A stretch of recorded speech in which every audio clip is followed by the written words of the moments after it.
fica bem aqui, aos pés de tua cruz, olhando em teus olhos, tua face de luz. Não sou merecedor de todo esse amor, perdoa porque eu matei. Porque zombam de ti e não te consolam, não veio o bem que fizeste por toda a terra. Porque não deixa a cruz e larga o sofrer, e ainda pede ao Pai perdão por quem não crê. Ouço teu grito, chamar meu nome, entrega-me ao Pai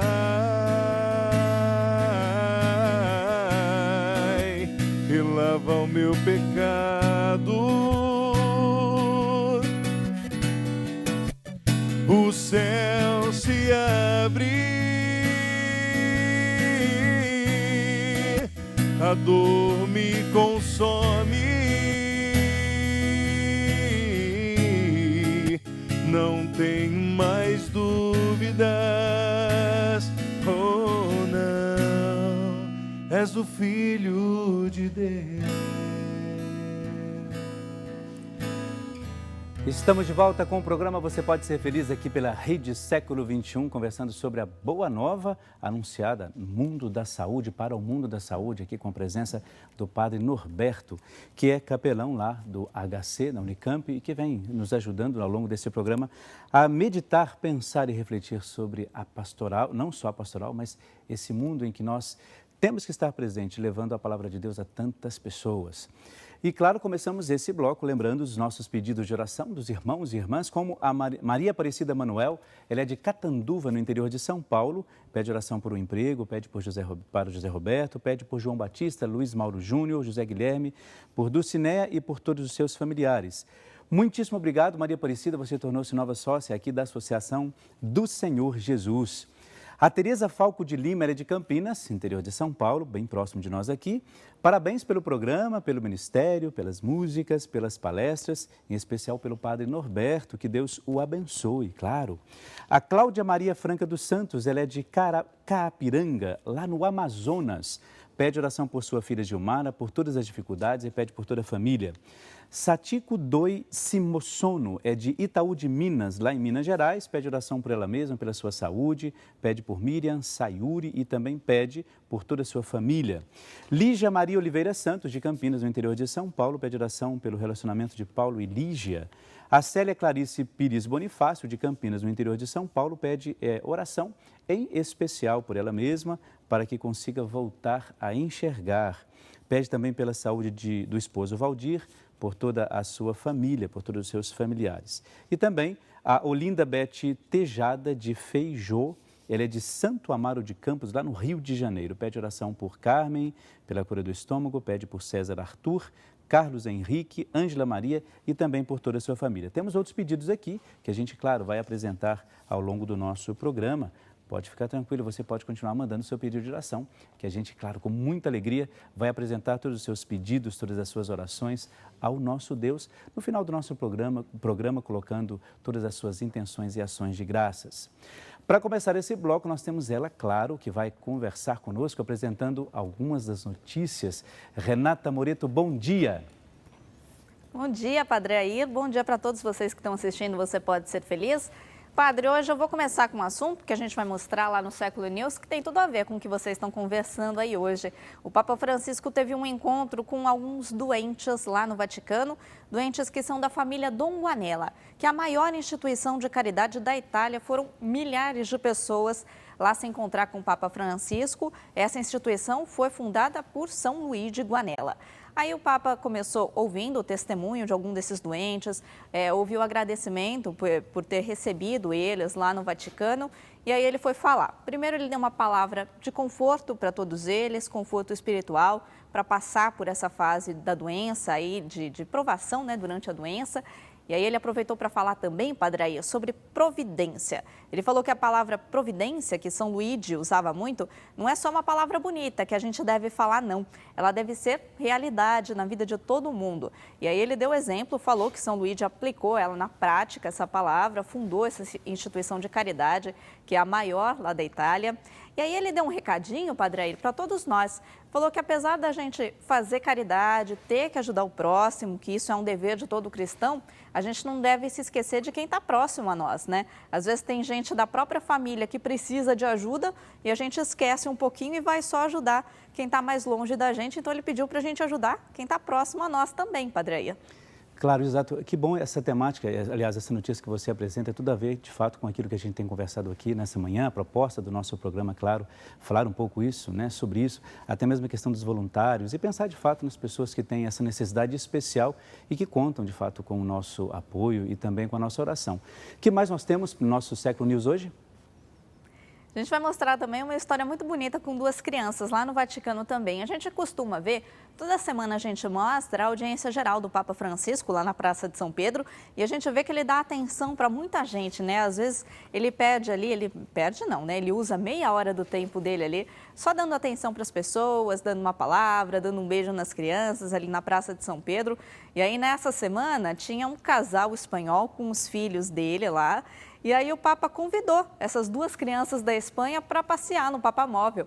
Elas ficaram muito animadas, foram 10 minutos que eles ficaram dando umas voltinhas ali no Papamóvel. Aí, você está vendo as imagens aí?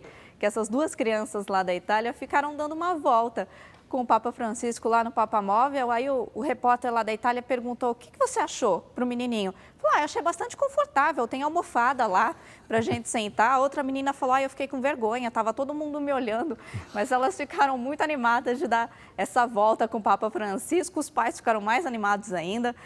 Vão guardar esse momento para a história. A gente vai mostrar essa história completa. Você vai ver a entrevista dos pais, das crianças no Século News, daqui a pouquinho ao 12h30. Padre Air, bom dia, bom fim de semana para o senhor e para todos que estão aí com você. Para você também, Renata, muito obrigado pelas suas informações. Então, olha, como ela disse, se você quer saber mais informações, Século News, 12h30 aqui na Rede Século XXI. Até eu queria ir lá nesse Papamóvel, né? Quem não gostaria, né? Tá bom, isso aí. Tá vendo só? Gostariam também de ir no Papamóvel, vocês dois? Já, vamos reservar o nosso lugar. Vamos reservar o lugar, quem sabe? Lógico. Já pensou? Aliás, esse Papa surpreende, Você né? vê, menino, cada vez tem uma coisa, uma história diferente sobre o Papa Francisco, né? Cada vez mais. E ele tem manifestado através desses gestos simples, né? Como este, de acolhimento, que o que é mais importante realmente é você viver intensamente aquele momento com a pessoa, dando toda a devida atenção, né? Na misericórdia, Perder no tempo acolhimento, com a pessoa, não é? perder tempo. Né? Perder é modo de dizer, né? O modo de dizer perder tempo com a pessoa, né? Que bom. Aliás, o Papa tem surpreendido cada vez, né? Mas em Deus a gente não perde tempo. A gente ganha, né? né? A gente ganha, é um investimento. É um investimento espiritual, isso é bom, bom saber disso. Olha, voltando ao nosso assunto, uma das coisas que terminamos o bloco falando assim, tem um atendimento ao doente, né? E, claro, tem muito mais coisas que a gente gostaria de passar. Vamos torcer para que o tempo nos ajude. Tem um atendimento ao doente, vimos pelo VT. Mas esse atendimento que vocês fazem, espiritual, vamos pontuar assim, esse mesmo atendimento tem com a família do doente que está ali, né? Principalmente aqueles que passam mais tempo. Isso. Como que é a reação da família diante da doença? Qual a experiência que você tem feito ali? Tem o doente, tem a pessoa que está acompanhando, como nós até vimos no VT, né? A pessoa ajudando lá a fazer o sinal da cruz. Como que é o trabalho com essas famílias? Uma pessoa da família que adoece, toda a família adoece junto também, né? Então, o cuidado da pastoral da saúde, da assistência espiritual, não está só para o enfermo, está também para quem acompanha e, sobretudo, o familiar. Então, a gente tem tido essa preocupação ao longo da formação, ao longo do acompanhamento, de olhar para esta pessoa que está sempre por perto, né? E também rezar, procurar ouvir, confortar, né? Porque esta pessoa está padecendo, ela também está sofrendo na sua carne os grandes questionamentos que vêm da dor, do sofrimento do seu ente querido ali. Então, o apoio a palavra de Jesus está também para estas pessoas. Nós temos este cuidado, sobretudo na área hospitalar. Digo isso porque também nas visitas domiciliares, pelo trabalho que a igreja tem, muito é dito para se dar esta atenção. Mas ali na área hospitalar, e a lei hoje faculta, a lei hoje permite que o paciente sempre tenha alguém do lado. A visita ela é permitida quase o dia todo. Alguns pacientes, eles precisam ficar com o acompanhante, porque a pessoa doente, ela se sente profundamente vulnerável, fragilizada. E ninguém melhor do que um da família para poder dar o apoio, ajudar.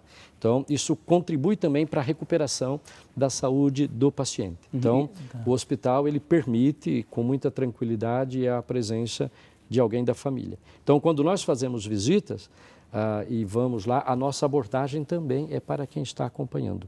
E tem alguma dificuldade maior assim da família aceitar a doença? É mais difícil para o paciente, para a pessoa ou para a família aceitar a doença quando é uma doença um pouco talvez incurável, digamos? Tanto a aceitação quanto o questionamento sobre a enfermidade é para paciente, para o próprio enfermo e também para familiar, né? O familiar sofre muito. Lógico, ninguém quer perder, sobretudo quando é alguém que ama, né? Ninguém quer perder. Por isso, então, a gente deve ajudar, ouvir, né? Sobretudo tentar ouvir da pessoa que está ali junto, se é uma esposa, se é um filho, né? O que está pensando, o que é que está sentindo. Essa é a abordagem que vocês fazem? Isso nós fazemos, Porque uma característica nossa do serviço não está apenas para a administração direta do sacramento, a Eucaristia, a unção dos enfermos ou a confissão, né? Está também em solidarizar-se, ou procurar ouvir o que a pessoa está sentindo. E a gente sabe que para qualquer tratamento terapêutico, né, o falar, o colocar para fora é uma grande maneira de você ajudar a pessoa a encontrar respostas para aquilo que ela está se perguntando. Eu fico pensando aqui, enquanto você está falando, eu fico pensando, tentando elaborar na minha cabeça aqui, o universo, né, das pessoas que vão até você, até os voluntários, é um mundo de histórias, você acaba, é isso que eu queria perguntar para chegar lá, você acaba fazendo parte da família daquelas pessoas que estão ali. Sim. E vocês conseguem perceber isso assim, olha, você é parte daquela família? Isso. Mesmo porque, padre, não tem como. A nossa abordagem, o nosso relacionamento, ele é verdadeiro, ele é autêntico. Nós não estamos brincando com os sentimentos, né? Então, portanto, a gente entra também no relacionamento, a gente entra. Tanto é que nós temos vínculos até hoje com diversos pacientes, com diversos familiares que já Eles mantêm contato? Mantém contato conosco, né? Com os capelães, com a secretária do serviço, com os voluntários. Né? Vão dando notícias, como dando notícias. Aqueles por exemplo, que melhoraram, que voltaram para casa. A gente cria vínculos. Lógico que tem muitos, né, por N razões, que passam, mas tantos outros passam e ficam, né? E isso serve também para a gente poder cada vez mais ir aprimorando, né, a maneira como nós fazemos a abordagem da assistência espiritual. Depois eu até gostaria que, no nosso tempo, que você até ajudasse, por exemplo, quem está em casa, por exemplo, se a pessoa quiser fazer esse trabalho voluntariado, se é possível, e algumas outras coisas práticas que eu acho que seria importante que as pessoas soubessem, né? Agora, antes disso, teve algum momento assim que tenha sido mais difícil para você nesse trabalho? Eu falo trabalho, modo de dizer, né? O momento mais difícil de você puxa vida, hoje foi complicado para mim. Não complicado no sentido de não gostar, mas que tenha sido dolorido para você? Houve algum momento ou vários? Há vários testemunhos de momentos intensos, fortes, né? Sério? Eu posso dar um exemplo aqui entre tantos, Eu imagino que são muitos, né? São muitos, né? Eu fui fazer uma visita numa enfermaria e depois de fazer o atendimento àquele paciente, eu parei no posto de enfermagem para conversar com as meninas ali da enfermagem, com quem a gente mantém uma boa convivência, um bom relacionamento, graças a Deus. E aí, eu parado ali no balcão da enfermaria, eu vi uma paciente no quarto coletivo que estava bem na frente do posto de enfermagem. E uma senhora deitada, né? Ela olhou para mim, os nossos olhos se encontraram, ela lá no fundo do quarto e eu do lado de cá. Imediatamente eu parei a conversa e dirigi-me a ela. E fiz a abordagem normal, né, que a gente faz, de apresentação, de conversa, me disse quem eu era. E ela disse assim, que bom que o senhor veio. né? Eu estava esperando. Nossa. Eu estava esperando. E aí conversamos, né? Depois no final rezei, ministrei a unção dos enfermos. Ela faleceu na madrugada. Faleceu na madrugada. No outro dia eu voltei para procurar, a enfermeira disse, padre, ela faleceu na madrugada. Aquilo me tocou, né? Aquilo me tocou. A pessoa precisava mesmo. Precisava. Mão de Deus a conduzir. Mão de Deus a conduzir. E não tem como a gente não... Eu subi para fazer uma outra visita num outro paciente, né? E de repente Deus pede que eu pudesse estar com aquela. Se você não tivesse parado na enfermaria, você não teria feito essa experiência de troca de olhar e perceber a necessidade daquela mulher. Daquela mulher. Foi que muito coisa forte, isso, né? Tá vendo? Forte, a providência de Deus, ela age em todo... Você já teve alguma experiência assim, Fred, de acompanhar alguém doente, de ter alguém próximo? Acho que a experiência mais tocante que eu passei foi com meu pai. Ah, tá, é o seu pai. Meu pai faleceu em 2007, também numa situação assim, uma situação... a gente ficou um curto, mas intenso espaço de tempo no hospital e pôde acompanhar esse sofrimento, essa degradação humana que a pessoa... Então você pensa, um sujeito que a vida inteira tinha o seu potencial, a sua firmeza, a sua capacidade plena, autonomia, a sua autonomia, a sua... Fica preso numa força, cama depois, né? Que era a tua direção, né? Falando dos filhos, olhando para o pai, e de repente ali, debilitado, envergonhado, extremamente envergonhado. Muitas vezes ele me dizia, você não podia estar vendo isso, não queria que você estivesse aqui, não queria que você estivesse me vendo assim, né? Então, foi um momento de... Mas o padre mencionou, importante, como nós nos aproximamos nesse momento. Porque foi muito importante esse momento da dor para nos aproximar também, né? Então, esse foi o momento mais intenso que eu passei e que, de fato, hoje eu encaro, quer dizer, ele não teve a cura física que eu esperava, mas eu tenho a percepção hoje da cura plena, né? O percebo como um homem vitorioso que saiu dali para o céu, saiu dali para estar com o Senhor, mas nós sofremos, passamos, mas hoje temos a certeza eu tenho certeza que vou encontrá-lo, né? Então é isto que passa, né? Que é o que Jesus nos ensina quando ele cura aqueles 10 leprosos, né? Sim. Os 10 leprosos. Apenas um volta, outro para agradecer. E aí Jesus vai dizer para este, a tua fé também te salvou, né? Sim. Então, o atendimento, a fé em Jesus, ela pode curar e, mais ainda, ela pode salvar, né? A gente precisa aprender a fazer essa distinção. Sem dúvida. E essa leitura foi a leitura, acho que semana passada, se não me engano, dos leprosos. De quarta-feira. Agora, uma coisa que eu queria ver, assim, a gente pode entrar nisso, não sei que é o nosso tempo para esse bloco, mas assim, o Fred tocou num ponto que eu acho interessante, que é essa questão da proximidade, e você tinha comentado isso também no intervalo, por exemplo, a causa que a doença causa, eu diria, consequência talvez, de, às vezes, aproximar as pessoas, principalmente o núcleo familiar, né? Talvez assim, pela distância de uma coisa ou de outra, depois a gente até pode entrar nisso, eu gostaria que a gente entrar nisso, porque já que você tocou nisso no intervalo, como que essas coisas acontecem? Porque assim, por serem várias histórias que nós temos ali, né, da pessoa que está doente e pessoas que visitam esse doente, seja familiar ou não familiar ou amigo, como que se dá essa proximidade? Teve alguém que estava distante da família e acabou se aproximando por causa da doença, quer dizer, talvez não seja a melhor coisa que a gente queira, né? Se aproximar por causa da doença. Mas, eu acho que é importante, às vezes não é nem por... Padre, desculpe interromper, mas imagina. Às vezes não há distância física, distância emocional. Isso. Até por uma questão de personalidade. Meu pai era um cara muito fechado, era um sujeito muito...